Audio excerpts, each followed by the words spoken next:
What's up, guys?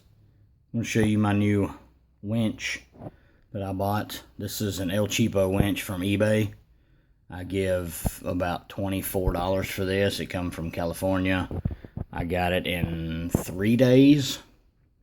And so far I'm extremely happy about it. The only thing I was not real thrilled about was the controller they had on it was this three position switch, which is cool and all, but it's not mounted on the controller. It's mounted on the truck directly, and I wanted something that was wireless.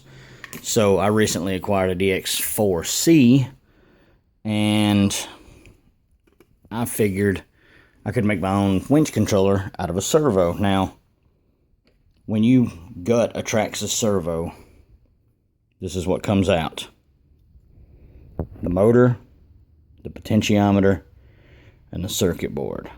Now, what you want to do is you want to plug this into a receiver that's bound and powered on, and you want to adjust this potentiometer until this motor stops spinning completely. It's not a very big window of movement.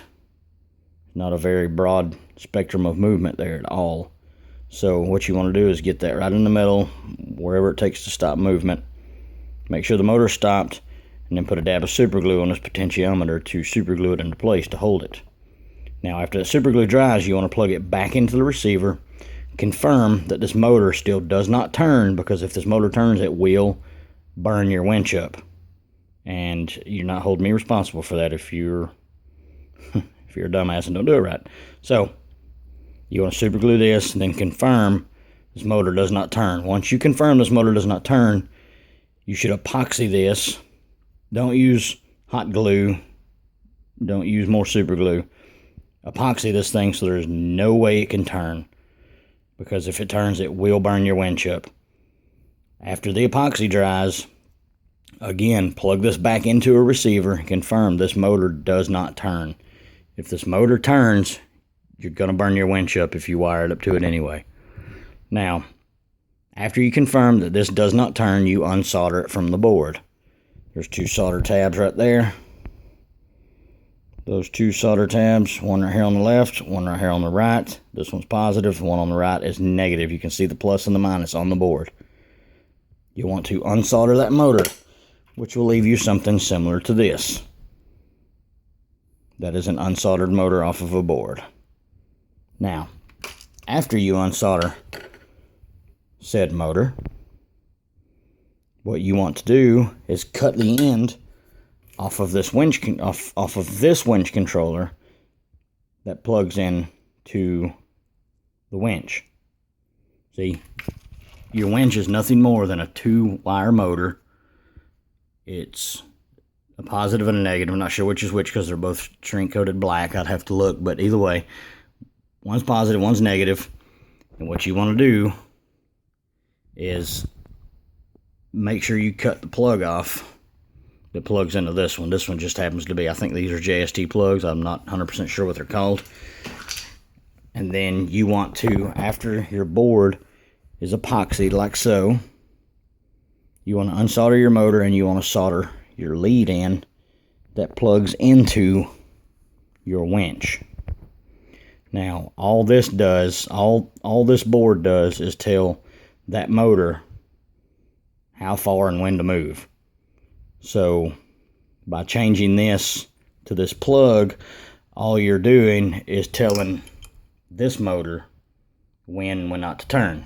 So this is your wireless winch controller. Now I'm going to mount this back into a case. I've already had it in there. I took it back out to make this video, and everything works great.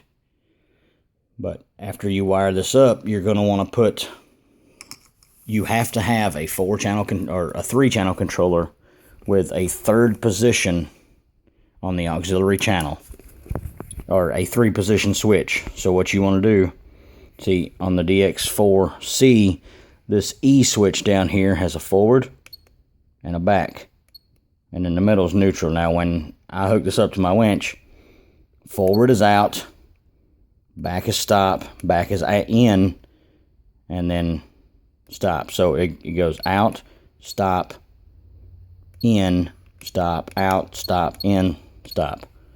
So you have to do it like that. And then here's how I got it set up. I'm going to go down to my switch. You'll see it's auxiliary 1 on button E, which is this one, is set up for a 3-position switch on auxiliary 1. And then I have auxiliary 2 at a 2 position. That's D. That's this one. That one works my lights.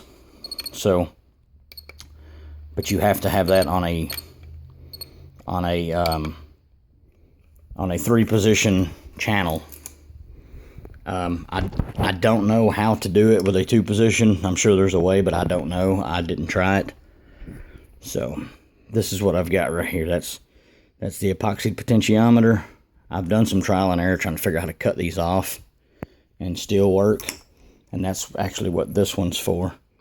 I cut the potentiometer off trying to figure out how to get it to stay in the center without it, and I haven't figured out. I really don't have enough servos to ruin trying to do it. So this one doesn't work anyway, so I took it apart just to show you. This is for demonstration. That's not going to be anything but trash now. But yeah, that's it. Put this winch controller, this wire on it, plugged into my winch, on the controller, on the receiver. Winch goes in and out just like it should. So if you have any questions, comments, let me know down below. And hit the subscribe button. Always support the channel. And like I said, if you have any questions, let me know. If you've had any horror stories about something like this, let me know that as well. I'd like to hear it. And I'll have another video up soon of doing a pull test or something like that. I've just got this mounted on the factory, plastic bumper for the SCX10. So, but anyway, thanks for watching. Thanks for the support. Thumbs up. Subscribe. Have a good one. Thanks.